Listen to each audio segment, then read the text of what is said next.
Hello everyone, welcome back to my channel. तो आज हम डिस्कस करेंगे यूनिट 2 का लेक्चर 2, जिसके अंदर हम डिस्कस करने वाले हैं पैरासिटिज्म एंड पैथोजेनेसिस। तो पैरासिटिज्म मैंने इनिशियली टर्मिनोलॉजीज के लेक्चर में भी एक बार पढ़ाया था, दोबारा इसको रिवाइज करा देती हूँ। बट आज का मेन टॉपिक हमारा होने वाला है पैथोजेनेसिस। तो पैरासिटिज्म क्या होता है? पहले तो पैरासाइट क्या होता है? देखो, कोई भी ऑर्गेनिज्म जो कि एक दूसरे ऑर्गेनिज्म से अपना न्यूट्रिशन डिराइव करता है, उस पर रह के उसको इन्वेड करके उससे अपना न्यूट्रिशन डिराइव करता है, उसे हम पैरासाइट कहते हैं। और एक पैरासाइट की एबिलिटी, कितना केपेबल है वो एक होस्ट पैरासाइट रिलेशनशिप एस्टैब्लिश करने के लिए, उसको हम पैरासिटिज्म कहते हैं। ठीक है। अब जो पैरासाइट्स होते हैं वो तीन टाइप के होते हैं ना मेनली। एक होते हैं आपके बायोट्रॉप्स, जिनको हम ऑब्लिगेट पैरासाइट्स भी कह सकते हैं, जिनको अपनी लाइफ साइकिल कंप्लीट करने के लिए एक लिविंग होस्ट सेल चाहिए ही चाहिए। इसीलिए ये जो अपना जो उनका होस्ट प्लांट होता है उसको मारते नहीं है, क्योंकि उनको खुद के सर्वाइवल के लिए भी लिविंग होस्ट सेल चाहिए, जैसे कि रस्ट हो गया, स्मट्स हो गए, है ना। ये सब क्या करते हैं? लिविंग होस्ट सेल में सर्वाइव करते हैं। हेमी बायोट्रॉफ मतलब आधा बायोट्रॉफ, यानी कि अपनी लाइफ का इनिशियल फेज तो ये लिविंग सेल में सरवाइव करेंगे, पर धीरे धीरे उस सेल को वो मार भी देते हैं। और अपनी लाइफ का लास्ट फेज वो है उसी पर्टिकुलर होस्ट प्लांट के डेड सेल्स में सरवाइव करते हैं। और नेक्रोट्रॉफ, जिनको हम सैप्रोफाइट्स भी कह सकते हैं, वो वैसे पैथोजेनिक फंगस होते हैं जो होस्ट को डायरेक्टली मार देते हैं और उनके डेड सेल्स में सरवाइव करते हैं, जैसे राइजोपस हो गए, एस्परजिलस हो गए, वो आपके नेक्रोट्रॉफ्स होते हैं। ठीक है। फिर आ जाता है आपका next basic concept, that is pathogenesis. देखो, पैथो का मतलब क्या होता है? पैथो का मतलब होता है डिजीज या एलिमेंट या सफरिंग, है ना। और जेनेसिस का मतलब क्या होता है? जेनेसिस का मतलब होता है जनरेशन। तो डिजीज के पूरे प्रोसेस को, मतलब जब एक प्लांट में डिजीज होता है तो उसके पीछे क्या प्रोसेस इन्वॉल्व होता है, उसी को हम पैथोजेनेसिस कहते हैं। इसके अंदर इनॉक्यूलेशन, पेनिट्रेशन, इसके बाद इन्फेक्शन, ये सब चीजें इंक्लूडेड होती हैं। तो सबसे पहले ये समझो कि इन्फेक्शन क्या होता है। ठीक है, इन्फेक्शन का भी डेफिनेशन कई बार पूछ लेते हैं। तो इन्फेक्शन का मतलब होता है पैथोजन का अपने आप को होस्ट प्लांट में इस्टेब्लिश करना। अब देखो, डिजीज अगर पैथोजन को होस्ट प्लांट में कॉज करना है तो उसको खुद को इस्टेब्लिश तो करना पड़ेगा।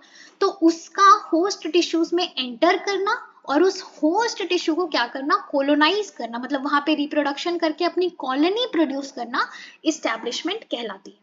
और जो इन्फेक्टिव प्रोपेग्यूल्स होते हैं ना, जो पैथोजन अपने साइड से प्रोड्यूस करता है जिससे कि इन्फेक्शन कॉज होता है, उसे इनोक्यूलम कहते हैं। अब कई ऐसे पैथोजेंस होते हैं जिनमें सक्सेसफुल इनोक्यूलेशन के लिए ज्यादा इनोक्यूलम की जरूरत नहीं होती है। तो और कुछ ऐसे होते हैं जिनमें बहुत ज्यादा जरूरत होती है। तो वो चीज एक्चुअली उस पर्टिकुलर पैथोजन का इनोक्यूलम पोटेंशियल है, यानी कि कितना इनोक्यूलम नीडेड है एक सक्सेसफुल इन्फेक्शन कॉज करने के लिए, वो होता है इनोक्यूलम पोटेंशियल। ज्यादातर जो अपने पाउडरी मिल्ड्यूज जैसे डिजीज होते हैं, रस्ट वगैरह होते हैं, उनमें बहुत कम स्पोर्स या एक स्पोर भी डिजीज कॉज कर सकता है। लेकिन कुछ डिजीजेस होते हैं हमारे, जैसे पीथियम हो गया, स्क्लेरोशियम हो गया, उसमें बहुत हाई डेंसिटी ऑफ इनोक्यूलम की जरूरत पड़ती है। अब बात करते हैं मोस्ट इंपॉर्टेंट टॉपिक, जिससे हर साल क्वेश्चन आता ही आता है, योर डिजीज साइकिल और योर इन्फेक्शन साइकिल। देखो, ये साइकिल शुरू होगा राइट फ्रॉम द बॉटम, यहां से। कहां से? आपके डोरमेंसी पीरियड से। तो जब तक एक पैथोजन को उसकी फेवरेबल कंडीशंस नहीं मिलेगी, तब तक वो कैसा रहेगा? डोरमेंट रहेगा। ठीक है। अब मान लो कि यहाँ पे मैंने उसको क्या कर दिया, उसकी फेवरेबल कंडीशंस प्रोवाइड कर दी, तो वो प्रोड्यूस करेगा अपना प्राइमरी इनोक्यूलम, मतलब क्या? अपना इन्फेक्शन कॉज करने वाला प्रोपेग्यूल वो फॉर्म करेगा। फिर वो इनोक्यूलम के अंदर इनोक्यूलेशन होगी और वो जाकर के क्या हो जाएगा? इन्फेक्शन कॉज करने के लिए सबसे पहले जाकर के प्लांट के अंदर क्या हो जाएगा? होस्ट के अंदर अटैच हो जाएगा। तो पहला तो वो अटैचमेंट होता है, यानी पेनिट्रेशन से पहले स्पोर्स जाके प्लांट में अटैच होते हैं, स्पोर्स की जर्मिनेशन होती है। ये प्रोसेस यहां तक क्या कहलाता है? अटैचमेंट कहलाता है। एक बार अटैचमेंट हो गई, उसके बाद पैथोजन जो है होस्ट में अंदर घुसने की कोशिश करेगा, उसको हम कहते हैं पेनिट्रेशन।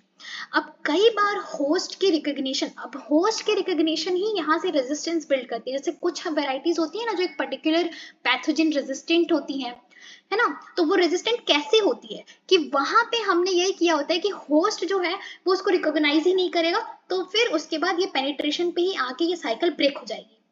लेकिन कई बार होस्ट क्या करता है, जो हमारा पैथोजन है उसको रिकॉग्नाइज करता है और अंदर आने देता है। जब होस्ट रिकॉग्नाइज कर देता है उसके बाद हमारा पैथोजन इन्वेजन करेगा, कोलोनाइजेशन करेगा यानी कि रिप्रोडक्शन करेगा और फाइनली सिम्टम्स प्रोड्यूस करता है। तो ये हमारा पूरा इन्फेक्शन हो गया।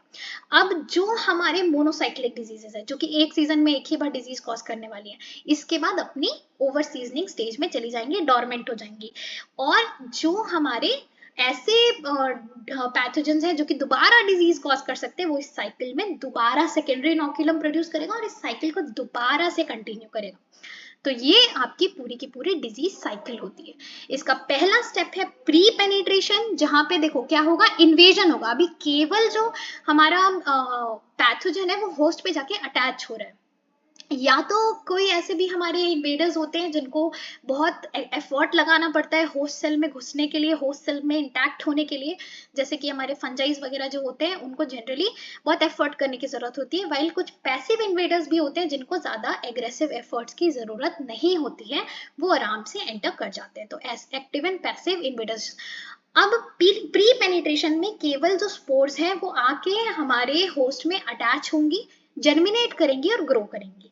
ठीक है, इसके बाद पेनिट्रेशन में पैथोजन जो है वो प्लांट सरफेस के अंदर पेनिट्रेट कर जाता है। ये भी दो तरीके से हो सकता है, या तो वो डायरेक्टली सरफेस से पेनिट्रेट करेगा, चाहे सरफेस क्यूटिनाइज्ड हो या नॉन क्यूटिनाइज्ड हो, या फिर कुछ हमारे ऐसे पैथोजेंस होते हैं जैसे कि वायरसेस, वायरॉइड्स होती हैं, जो कि कहाँ से एंटर करती है, इनडायरेक्टली। ठीक है, वुंड्स हो गई, जो नेचुरल ओपनिंग्स होते हैं, स्टोमाटास, लेंटिसल्स, उनके थ्रू पेनिट्रेट करते हैं। फिर एक बार पेनिट्रेट कर गया वो, होस्ट ने उसे रिकॉग्नाइज कर लिया, इसके बाद होती है concurrent stage. Very important, what is the concurrent stage of disease development? Invasion and colonization is the concurrent stage. ठीक है, तो infection is the process by which pathogen establishes contact with the susceptible cell और tissue of the host. तो यहाँ पे वो invade कर जाता है और क्या करने लगता है, रिप्रोडक्शन करने लगता है, ग्रोथ करने लगता है। तो ये हो गया आपका। फिर इसके बाद एक्चुअली सिम्टम्स डेवलप होते हैं।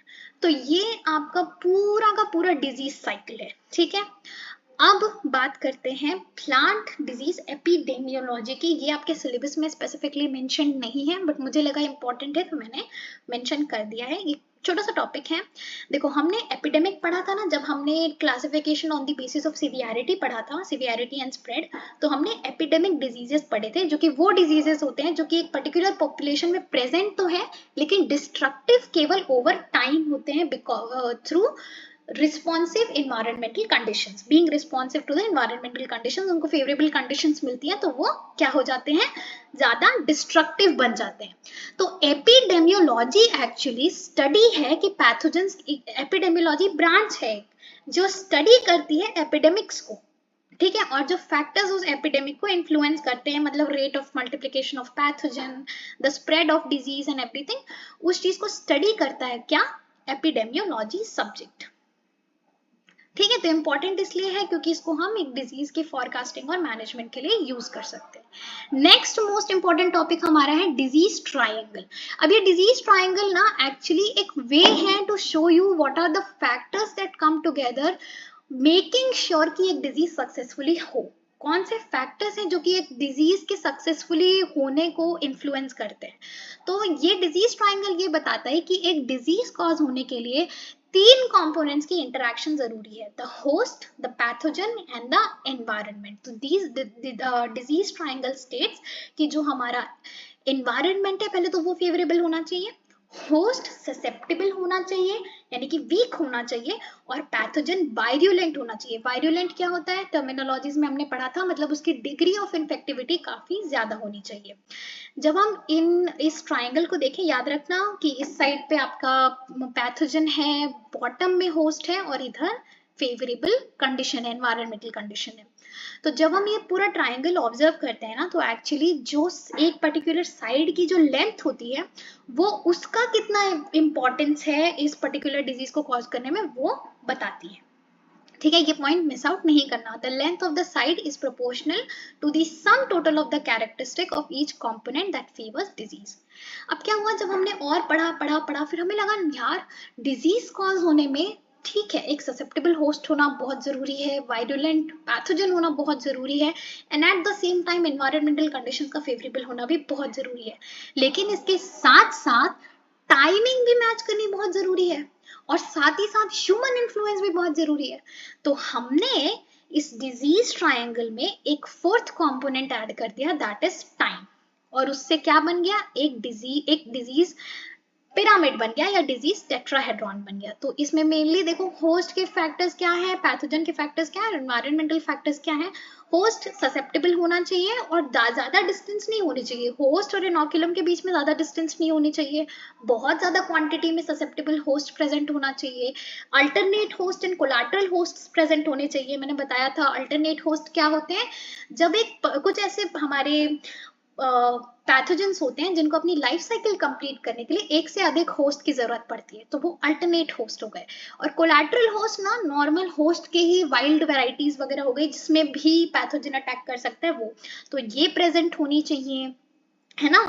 इन्वायरमेंट की वजह से डिजीज प्रोननेस होनी चाहिए होस्ट में, फेवरेबल इन्वायरमेंटल फैक्टर्स होने चाहिए जैसे कि वेदर कंडीशंस हो गई आपकी, ऑप्टिमम टेम्परेचर हो गया, मॉइस्चर हो गया, और पैथोजन आपका कैसा होना चाहिए, वायरुलेंट होना चाहिए, मतलब उसकी डिग्री ऑफ इन्फेक्टिविटी ज्यादा होनी चाहिए, हाई बर्थ रेट होना चाहिए, लो डेथ रेट होना चाहिए, इजीली डिस्पर्स कर जाना चाहिए, और अडेप्टेबल होना चाहिए ताकि वो होस्ट प्लांट में थरली सर्वाइव कर सके। तो यहाँ पे आपका सेकेंड यूनिट होता है खत्म। मैंने इस पर्टिकुलर जो मैंने पढ़ाया उसकी स्लाइड्स भी नीचे अवेलेबल है, साथ में आपके लिए एक 1 पेज नोट्स अवेलेबल है सारे यूनिट के, जिसके अंदर आपको एक क्विक ओवरव्यू मिल जाएगा। तो मैं आपको रिक्वेस्ट करूंगी कि उसको एक बार जरूर चेकआउट करो, वो मुझे लगता है कि आपको जरूर हेल्प करेगा। बाकी लेक्चर में बने रहने के लिए थैंक यू सो मच।